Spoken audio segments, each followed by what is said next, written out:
جیسے ہی وادی چترال میں موسم بہار کی آمد ہوتی ہے، خوبصورت کیلاشی خواتین کا بننا سنورنا دیکھنے سے تعلق رکھتا ہے۔ نہ صرف پاکستان بلکہ دنیا بھر کے سیاح وادی چترال کا رخ کر لیتے ہیں۔ کیلاشی خواتین موسم بہار کو ویلکم کرنے کے لیے بے تاب دکھائی دیتی ہیں۔ کیلاشی خواتین موسم بہار کو کس طرح سے خوش آمدید کہتی ہیں اور جوشی یا چیلم چوشٹ تہوار ان کی زندگیوں میں کیا اہمیت رکھتا ہے، اس کے علاوہ اور بہت کچھ۔ دوستو، موسم بہار کی آمد پر خوبصورت کیلاشی خواتین کا رقص دیکھنے کے لیے نہ صرف پاکستان بلکہ دنیا بھر کے سیاح وادی چترال کا رخ کرتے ہیں۔ اکثر کیلاشی مردوں کو کیلاشی خواتین کی تصاویر کھینچنے پر اعتراض ہوتا ہے۔ وادی چترال کی انتہائی خوبصورت اور رومانوی وادی کیلاش میں موسم بہار کی آمد کے ساتھ ہی جوشی تہوار، جسے چیلم چوشٹ بھی کہا جاتا ہے، کا آغاز ہو جاتا ہے۔ ایک ہفتے تک جاری رہنے والے اس تہوار میں کیلاشی مرد اور خواتین اپنے مخصوص ثقافتی لباس زیب تن کر کے موسم بہار کی آمد کی خوشی میں جھومتے ہیں۔ اس موقع پر کیلاشی بچوں کی تربیت کی جاتی ہے اور ان کے عقائد اور مذہبی رسومات سے متعلق سرگرمیاں جاری رہتی ہیں تاکہ ان کو سیکھنے کا موقع مل سکے۔ اس تہوار کے موقع پر ایک ہفتے تک وادی رقص و سرور اور موسیقی کی دونوں سے گونجتی رہتی ہے۔ جانوروں کی قربانی بھی کی جاتی ہے۔ کم و بیش 4000 لوگوں پر مشتمل اس کمیونٹی کے لوگ شادیوں کی تقریبات کے لیے موسم بہار کا سارا سال انتظار کرتے ہیں۔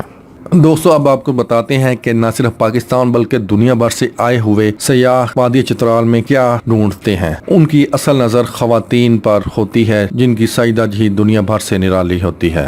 کیلاشی مردوں کے مطابق کیلاشی خواتین نے بہت رنگین اور منفرد لباس پہنے ہوتے ہیں۔ ان خواتین کے لباس دور سے ہی جاذب نظر آتے ہیں۔ موسم بہار میں جب کیلاشی خواتین رقص کرتی دکھائی دیتی ہیں تو سیاح ان کی تصویریں لینے کے لیے لپک پڑتے ہیں، جس پر کیلاشی مرد ناراضگی کا اظہار بھی کرتے ہیں، لیکن یہ باز نہیں آتے۔ مقامی سیاح اقبال شاہ کہتے ہیں کہ سیاح ایسی تصاویر کھینچتے ہیں جیسے وہ کسی چڑیا گھر میں موجود ہوں۔ کیلاشی قوم کی شناخت اب سکڑ کر وادی کیلاش کے 3 گاؤں یعنی بمبوریت، رمبھور اور بریر تک محدود ہو گئی ہے۔ ہندو کش کے پہاڑی سلسلوں کے لوگ حد سے زیادہ رنگا رنگ ثقافتی اور ادبی روایات کے پرستار ہیں، اور کیلاش کمیونٹی موسموں کی مناسبت سے رسومات سے جڑی ہوئی ہے جس میں مرد و خواتین سب شریک ہوتے ہیں۔ بکریاں پالنا اور موسیقی اس قوم کی رگ رگ میں پیوست ہے۔ یہی وجہ ہے کہ ان کے ہر تہوار میں مختلف علامات بالخصوص بکریوں وغیرہ کا کثرت سے استعمال ہوتا ہے، جبکہ موسیقی ہر تہوار میں مرکزی حیثیت رکھتی ہے۔ موسیقی کی دنوں میں مرد اور خواتین مل کر جھومتے ہیں اور خوب لطف اندوز ہوتے ہیں۔ کیلاشی لوگ ایک سے زیادہ خداؤں کی پوجا کرتے ہیں، شراب ڈنکے کی چوٹ پر پیتے ہیں، شادی اپنی پسند سے کرتے ہیں، جبکہ پاکستان کے دیگر حصوں میں خاندانوں کی مرضی سے طے کی گئی شادیوں کا رواج ہے۔ کیلاش قبیلے کے لوگ کم عمری میں ہی شادی کر دیتے ہیں۔ کیلاشی خواتین زیادہ پڑھی لکھی نہیں ہوتی اور روایات کے مطابق ان سے توقع یہی کی جاتی ہے کہ وہ خود گھریلو کام کاج میں مصروف رکھیں اور بچوں کو پالیں تاکہ پرسکون زندگی گزر سکے۔ دوستو، آج کے لیے اتنا ہی۔